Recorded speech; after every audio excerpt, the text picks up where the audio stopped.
Good evening. আমার নতুন একটা ভ্লগে তোমাদের সবাইকে স্বাগত।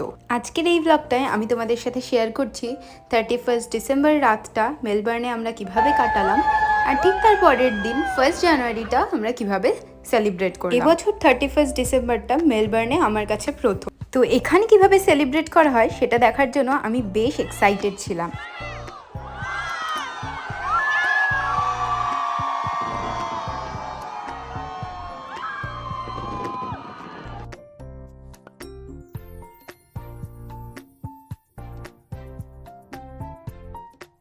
আমাদের বাড়ির একদম সামনেই কিন্তু এই সেলিব্রেশনটা সেলিব্রেশন শুরু হয়েছে ঠিক রাত 12টায়, তবে লোকজন কিন্তু সন্ধ্যে 6টা-7টার থেকেই এসে ভিড় করা শুরু করে দিয়েছে। আমরা বিকেলবেলা একটু হাঁটতে বেরিয়েছিলাম, তখনই দেখলাম ব্রিজের দুধার ধরে লোক দাঁড়িয়ে রয়েছে। দুর্গাপুজোর সময় কলকাতায় যেমন রাস্তায় মানুষের ঢল নামে, জনস্রোত দেখা দেয়, মেলবার্নেও হয়েছে আজকে ঠিক সেই রকম। এত লোক এর আগে একসাথে আমি এখানে দেখিনি। যাই হোক, সবাই মিলে অনেক আনন্দ আর উৎসাহের সাথে নতুন বছরকে ওয়েলকাম করলাম। পুরো মেলবার্নের বেশ কিছু কিছু জায়গা বেছে নিয়ে ওরা এই হাই রাইজ বিল্ডিংগুলোর ওপরে এই আতশবাজি ফিক্স করে রাখে বেশ কিছুদিন আগে থেকে, আর এই 31 ঠিক রাত 12টার সময় এইগুলো জ্বালানো হয়। সব কিছু মিলিয়ে মিশিয়ে খুব সুন্দর একটা নতুন অভিজ্ঞতা হলো আমার। তোমাদের সবাইকে জানাই ইংরেজি নতুন বছরের অনেক অনেক শুভেচ্ছা। তোমাদের সবার যেন বছরটা খুব ভালো কাটে।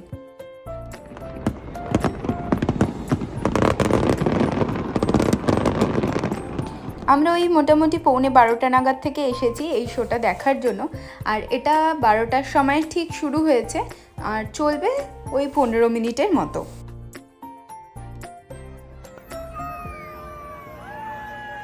এখন ঘড়িতে বাজে রাত 12:15, আর এখন বাড়ি ফিরবো। যেতে 2-3 মিনিটেরই রাস্তা, তবে এই এত ভিড়ের মধ্যে যে কতক্ষণে পৌঁছাবো সেটা একটা ব্যাপার। তোমাদের সাথে দেখা হচ্ছে কাল সকালে। Good morning. সকাল রেডি হয়ে আজকে বছরের প্রথম দিন, তো ভাবলাম একটু অন্যরকমভাবে শুরু করা যাক। তো আমরা যাচ্ছি আজকে একটা মন্দিরে ঠাকুরের দর্শনের জন্য। আমাদের বাড়ির আধ ঘন্টার দূরত্বেই একটা ইসকন টেম্পল আছে, তো আমরা যখনই মন চায় ওই ইসকন টেম্পলটাতেই যাই। বাট এবার সবাই মিলে ঠিক করলাম যে একটা অন্য কোনো মন্দির এক্সপ্লোর করা যাক। তো এই সব ভেবে চিন্তেই প্ল্যান করলাম যে শিবা বিষ্ণু টেম্পলটা একবারও ঘুরে আসা হয়নি, তো সবাই মিলে আলোচনা করে ফিক্স করা হলো যে আজকে আমরা ওখানেই যাব। এই মন্দিরটা সিটি থেকে বেশ অনেকটাই দূর, আর আমরা সব বন্ধুরা মোটামুটি সিটির মধ্যেই থাকি, তো আমাদের যেতে বেশ অনেকটাই টাইম লাগবে, ওই মোটামুটি 1 থেকে 1.5 ঘন্টা।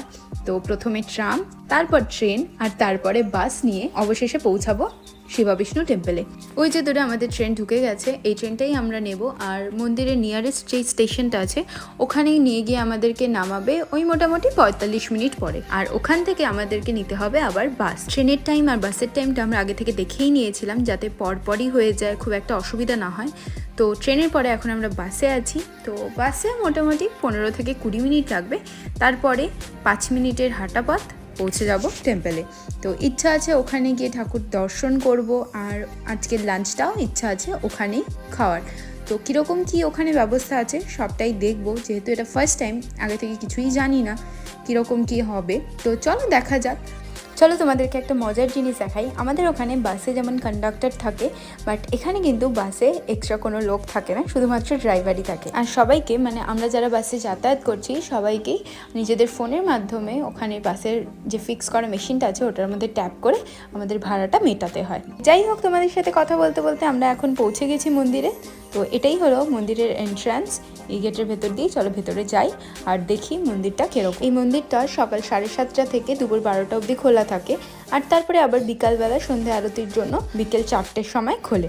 বেশ বড় এরিয়া জুড়ে এই মন্দির। গেট দিয়ে ভেতরে ঢোকার পর থেকেই রাস্তার দুধারে খুব সুন্দর করে বাগান করা রয়েছে, আর তাতে কিন্তু খুব সুন্দর সুন্দর ফুল ফুটে রয়েছে।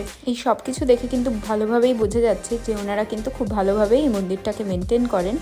আমি কেন জানি না এই মন্দিরে ঢোকার পর থেকেই বেলুড় মঠের সঙ্গে এই মন্দিরটাকে খুব বেশি রিলেট করছি। বেলুড় মঠটাও কিন্তু খুব বড় এরিয়া জুড়ে, আর রাস্তার দুধারে এরকম সুন্দর বাগান, আর ওনারাও কিন্তু খুব সুন্দরভাবে যত্ন নিয়ে বাগান পরিচর্যা করেন। যাই হোক, এই মন্দিরের ভেতরে আবার কিন্তু একটা বাচ্চাদের খেলার জন্য ছোট্ট মতো পার্কও রয়েছে। আজকে যেহেতু 1 জানুয়ারি, এখানে একটা বিশেষ পুজোও হচ্ছে, যার জন্য কিন্তু এত লোকের ভিড়। যদি কেউ মেলবোর্নে থাকো আর এই মন্দিরটা আসতে চাও তাহলে গুগলে কিন্তু সার্চ করে দেখতে পারো শিবা বিষ্ণু টেম্পল। তোমরা ইজিলি এটার অ্যাড্রেস আর কন্ট্যাক্ট নাম্বার সমস্ত কিছুই ডিটেলস পেয়ে যাবে। তবে অকেশন ছাড়া অন্য যে কোনো দিন আসলে আমার মনে হয় এই ভিড়টা পাবে না, একটু কমই ভিড় থাকবে। মন্দিরের ভেতর ঘুরতে ঘুরতে দেখতে পেলাম একটা ছোট্ট মতো কেজ করা আছে, আর যার মধ্যে কিন্তু আবার ময়ূর আর অন্যান্য ধরনের কয়েকটা পাখিও রাখা আছে। ময়ূরটা কিন্তু দেখতেও খুবই সুন্দর। যাই হোক, চলো এবার আমরা ঠাকুর দর্শনের জন্য যাব। ভেতরে জানি না ফোন অ্যালাউ করবে কি না, ক্যামেরা অ্যালাউ হয়তো নয়, তো যাই হোক যতটুকু দেখানো যায় আমি তোমাদেরকে শেয়ার করব। ওই যে দূরে দেখা যাচ্ছে ওটাই হলো মেন মন্দির, তবে এইখানে হচ্ছে গণেশ টেম্পল। তো প্রথমে যাব হচ্ছে গণেশ টেম্পলে, তারপর গণেশ ঠাকুরের দর্শনের পরে যাব মেন মন্দিরে। সব কিছু পুজোর আগেই যেরকম গণেশ পুজো হয়, তো আমার মনে হয় এখানেও ঠিক সেই রকম প্রথমে গণেশ ঠাকুরের দর্শনের পরে মেন মন্দিরে গিয়ে সমস্ত ভগবানের দর্শন। তো এখানে একটা ছোট্ট মতো কিউ আছে, খুব একটা বেশিক্ষণ লাগবে না, ওই 2-3 মিনিটের মধ্যেই আমরা সামনের দিকেই প্রায় চলে এসেছি। তো এখানে আবার দেখলাম সবাই কিন্তু নারকেল নিয়ে আসছে, এখানে বাইরেই বিক্রি হচ্ছে, তো নারকেল এনে ঠাকুরের কাছে উৎসর্গ করাই যায়। আমরা যদিও সেটা করিনি। যাই হোক, একদমই সামনে এসে গেছি, এবার যাব গিয়ে গণেশ ঠাকুরের দর্শন করব আর ঠাকুরের মন্দির প্রদক্ষিণ করে যাব নেক্সট মন্দিরের দর্শনের জন্য। ঠাকুরের মূর্তি তোমাদেরকে দেখাতে পারলাম না, কারণ খুব সামনে থেকে ক্যামেরা অ্যালাউড নয়, তো দূর থেকে যতটা পারলাম তোমাদেরকে দেখালাম। তো গণেশের মন্দিরের পর এবার চলে এসেছি আমরা মেন মন্দিরে, আর একদম মেন মন্দিরের সামনে এরমভাবে কিন্তু খুব সুন্দর করে রঙ্গোলি করা রয়েছে। হয়তো এটা 1 জানুয়ারি উপলক্ষেই করা হয়েছে।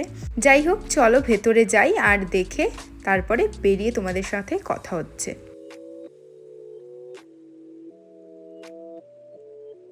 আমাদের পুজো দেওয়া হয়ে গেছে, পুজো দিয়ে জাস্ট বেরোলাম।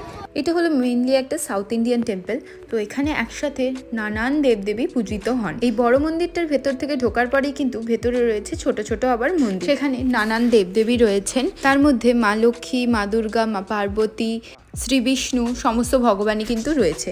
এছাড়াও শিব ঠাকুরও রয়েছে। আর ভেতরে এখন চলছে আরতি, আর সাইড দিয়ে লাইনও রয়েছে যেখানে সবাই দাঁড়িয়ে লাইন করে পুজো দিচ্ছেন।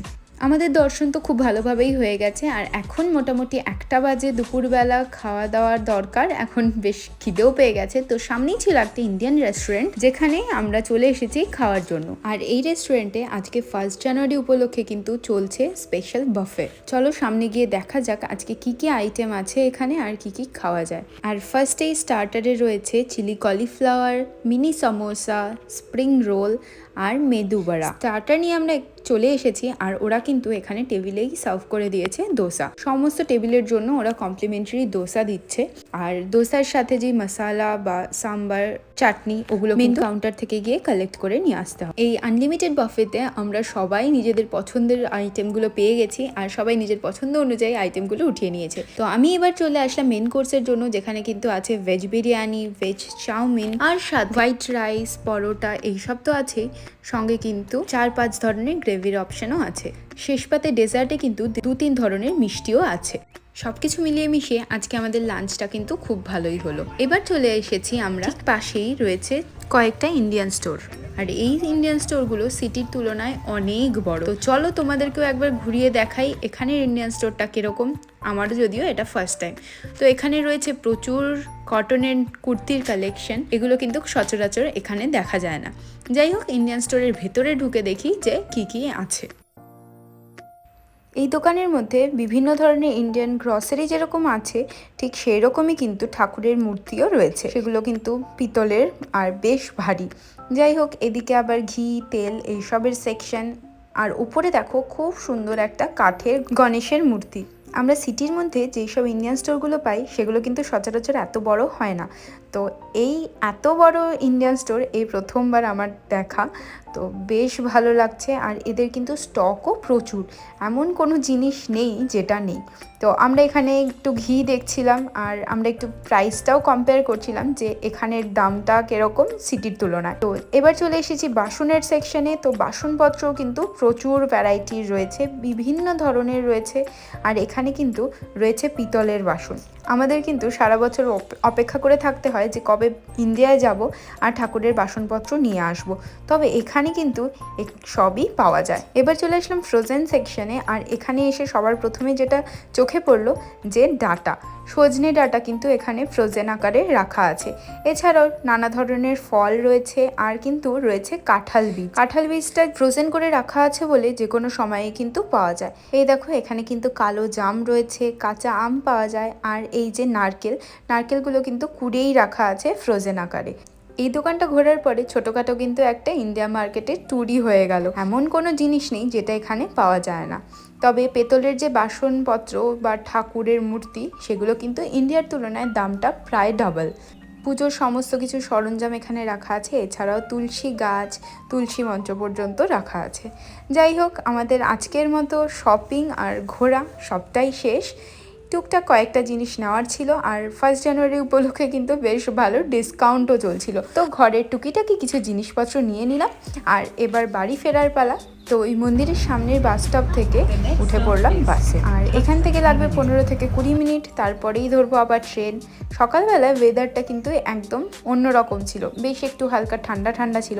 তবে যতই বেলা বেড়েছে এখন কিন্তু বেশ ভালো রোদ উঠে গেছে। তোমাদের সাথে কথা বলতে বলতে কিন্তু আমরা পৌঁছে গেছি ট্রেন স্টেশনে। এখান থেকে নিয়ে নেব ট্রেন, আর এই ট্রেনটাই আমাদেরকে নিয়ে যাবে ডিরেক্ট সিটিতে। এখন মোটামুটি ওই 3টে বাজে, আর 10 মিনিটের মধ্যেই আমাদের ট্রেন আছে, আর বাড়ি ফিরতে ফিরতে মোটামুটি আমাদের 4:30 বেজে যাবে। এই ট্রেন স্টেশনেও কিন্তু কোনো রকম টিকিট কাউন্টার নেই, তো ওই ফোনের মাধ্যমে ট্যাপ করেই আমরা ঢুকে পড়লাম স্টেশনের মধ্যে। ট্রেন আসতে এখনও 5 মিনিট বাকি, তো ওই আর কি ওর সঙ্গে একটু খেলা করছিলাম। ওকে তোমরা সবাই আমার আগের ব্লগে দেখেছো, ওর বার্থডেতে গেছিলাম। তো যাই হোক, ট্রেন ঢুকে পড়েছে, আর এবার লাগবে 45 মিনিট। বাইরেটা এখন বেশ গরম হয়ে গেছে, আর টেম্পারেচার মোটামুটি ওই 35 থেকে 39-এর মধ্যে রয়েছে। আমরা সবাই নিজেদের সিট দেখে বসে পড়লাম, আর যেহেতু দুপুরের সময়, তো ট্রেনটা মোটামুটি ফাঁকা। তবে আজকে 1 জানুয়ারি বলে মনে হয় ট্রেনটা একটু বেশিই ফাঁকা, কারণ যাওয়ার সময়ও খুব একটা ভিড় ছিল না।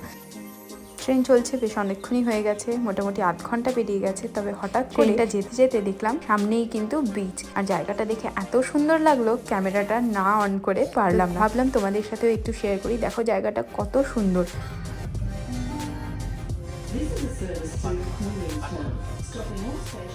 ঘড়িতে মোটামুটি এখন 4:30 বাজতে যায়, আর আমাদেরও স্টেশন প্রায় এসেই গেছে, আর কিছুক্ষণের মধ্যেই নামবো।